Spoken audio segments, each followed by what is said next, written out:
না না না না, আমি তোমার জন্য অন্য কাপ আনছি, এটা তোমার না, তোমার জন্য স্পেশাল। আরে বাবা অপ্সরাদি, আমার জন্য না গো, আমি তোমার নির্ভীক দাদার জন্য চা নিতে এসেছি। ও নাও নাও, আমি আর এক কাপ নিয়ে নিচ্ছি। এই অপ্সরাদি শোনো না গো, উনি কোথায়? বলি সকাল সকাল তাকে চা হাতে খুঁজছো কেন গো? আর তুমি বলো না। ওইখানে নতুন বৌদি, আবার কি হলো? বলছি যে কালকে কিন্তু কেসটা হেভি হলো, ফুল জমে ক্ষীর। অপ্সরাদি শোনো, আমি না সত্যি বলছি, আমি নিজে কিচ্ছু করিনি, যা করার ওই ভূতবুড়ি করেছে। দূর, যা হয়েছে হেভি হয়েছে, ফুল সিটি কেস। ননী গোপাল মানে নির্ভীক দাদা বাবু যখন তোমাকে ওই কোলে তুলে নিল না, जब प्यार किया तो डरना क्या, जब अप्सरादी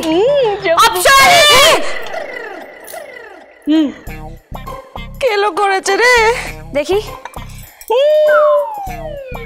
আমি তো আছি, তুমি যাও নির্ভীক দাদা বাবুর কাছে চা নিয়ে যাও। মাথাটা পুরো গেছে।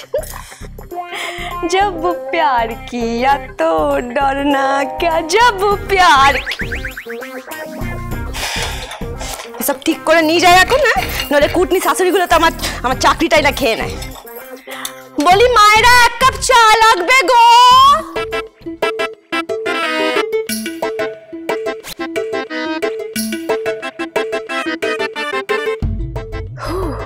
যাক বাবা, নাকি টিকটিকিটা অন্তত এখানে নেই।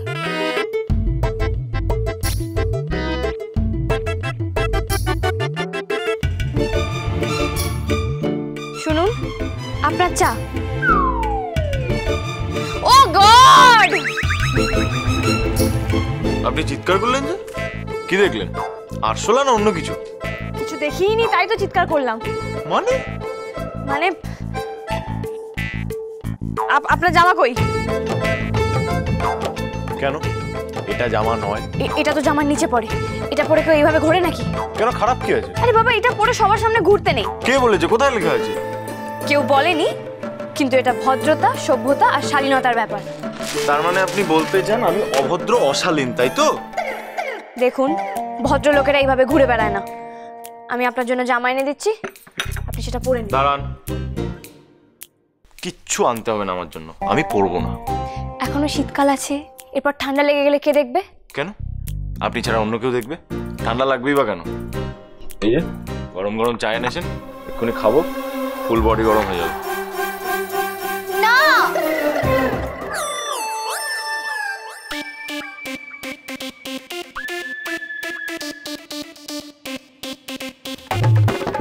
না নিরুদা, না।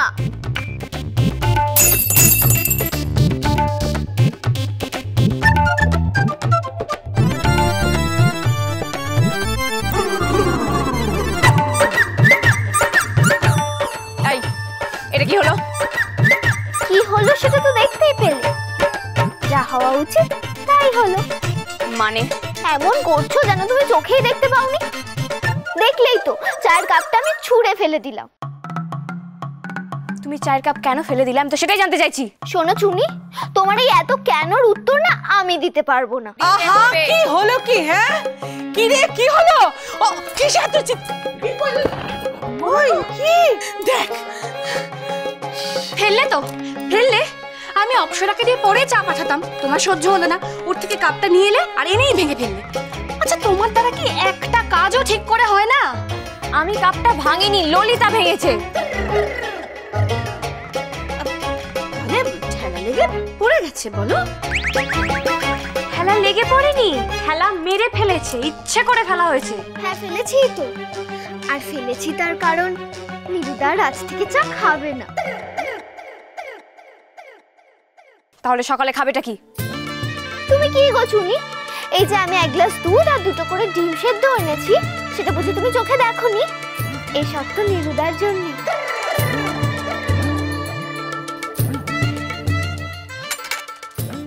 নিরুদা, এই নাও ধর।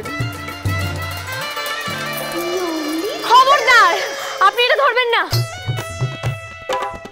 ও হাতে ধরবে না বুঝি? বেশ তো নিরুদা, তুমি বরং হা করো,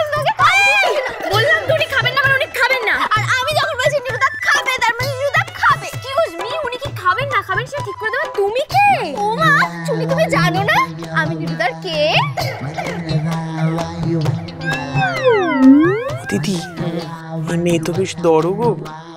দেখ কাজ ভাইজি দেখতে হবে তো। এই শোনো, তুমি না আমার সঙ্গে এরকম ঝগড়া করে কথা বলবে না। ললিতা, এটাকে ঝগড়া করা বলে না। তুমি একটা কাপ নষ্ট করেছো, চা নষ্ট করেছো, তাই তোমাকে বলছি। বেশ করেছি, নষ্ট করেছি, কারণ চা খেলে গায়ের রং কালো হয়ে যায়, তাই নিরুদা আজ থেকে আর চা খাবে না। ওমা, ললিতা সত্যি কালো হয়? হ্যাঁ গো গৌরী পিসি, হয়তো। বাবা, ও বর্দি, আমি তাহলে আজকে থেকে চা খাবো না। হ্যাঁ, কেন কেন খাবেন না কেন? ও বললো বলে? অমনি? আচ্ছা, এই যে তুমি, কে বলেছে তোমাকে যে চা খেলে গায়ের রং কালো হয়ে যায়? আর এত কালো ফর্সা বাতি কেন তোমার?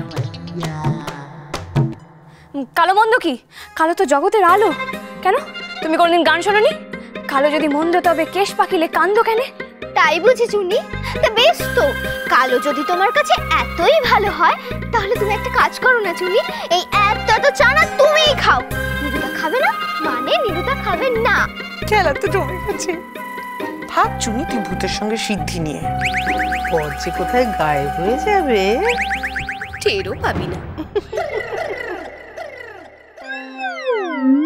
নিরুদা, তুমি দেখছো নিরুদা, তোমার বউ কেমন চা খাইয়ে খাইয়ে তোমার এই সোনার অঙ্গ কালি করে দিবে। একদম বাজে কথা বলবে না, চুপ করে থাকবে। হ্যাঁ শোনো, উনি না ছোট্টবেলা থেকে চা খেয়ে খেয়ে নিজের এরকম চেহারা বানিয়েছেন। কালো হওয়ার থাকলে না উনি কবেই কালো হয়ে যেতেন। শুনুন, আপনি বলেননি ওকে যে আপনি ছোটবেলা থেকেই চা খান? এই, ও আবার কি বলবে? হ্যাঁ, ছোটবেলা থেকে চা খেয়ে খেয়ে নিজে সর্বনাশ করেছে বলে এখনো করে যেতে হবে? আচ্ছা, নিজে তো কোনো ভালো কাজ করতে পারো না, অন্য কেউ করলে তাতেও আপত্তি করতে হবে। ললিতা ঠিকই বলেছে, চা খাওয়া খুব খারাপ। হ্যাঁ, দেখো না গৌরী পিসি, তুমি নিজেই দেখো ও কেমন তোমার ছেলে সর্বনাশটা করতে চাইছে, সেটা শুধু তুমি নিজের চোখেই দেখো। তুমি ওকে বলে দাও তো, আজ থেকে নিরুদার সব দায়িত্ব আমার, নিরুদার সব সেবা আমি নিজের হাতে করব। ও যেন কোনো মতেই মাঝখানে না আসে, সেটা ওকে বলে দাও। কেন কেন কেন? তুমি ওনার দায়িত্ব কেন নিতে যাবে? কারণ তুমি দায়িত্ব নিতে পারো না, তাই। মেজ, কিরকম কিরকম একটা গন্ধ পাচ্ছিস না পোড়া পোড়া? হ্যাঁ, চুনির মন হিংসায় জ্বলে পড়ে যাচ্ছে। না রে, এখনো পাচ্ছি। দাঁড়াও না, একটু মজাটা দেখতে দাও। নিরুদা শোনো, আমি তোমার ডায়েট চার্টটা বলে দিচ্ছি। রোজ সকালে 2টো করে ডিম সেদ্ধ আর এই 1 গ্লাস করে দুধ, আর একটু পরে একটা গোটা ফল, কড়া করে টোস্ট আর 1 বাটি চিকেন স্টু। কেমন, তুমি খাবে তো নিরুদা? খাবো না কেন? এত হেলদি খাবার, গ্ল্যামার বারে নিশ্চয়ই খাবো। আবার দাঁত বের করে হ্যাঁ বলা হচ্ছে? গ্ল্যামার বাড়াচ্ছি। ও সব বাদ। টোস্টার স্টু কেন? রুটি, আলু ছেঁচকি, ওগুলো কি দোষ করলো? আলু? ই বাবা, আলুটা একটা খাওয়ার মতো জিনিস নাকি? ছি ছি ছি ছি। নিরুদা, আলু খেলে না তুমি এই মোটা হয়ে যাবে। এই রে, কালকেই তো একটা 20 কিলো আলুর বস্তা এলো বাড়িতে। দেখো নিরুদা, দেখো তোমার বউ কিরকম গাদা গুচ্ছের আলু আর ওই আটার রুটিগুলো খাইয়ে তোমার এই মিস্টার ইন্ডিয়ার মতো চেহারাটা কুমড়ো পটাশের মতো বানিয়ে দিতে চাইছে, সেটা শুধু একবার দেখো। চাইলেই হলো? আমি খাবার খাবোই না। না মানে আলু খাবোই না, খাওয়া তো দূর, আমি পাশ দিয়েও যাবো না। আলুর কথা বলতে তো মনে পড়লো, আমি আলুর দম বসে রেখেছিলাম তো, যা সব পুড়ে গেল বোধহয়। হে ভগবান, সব গেল রে। ডালও তো বসানো আছে,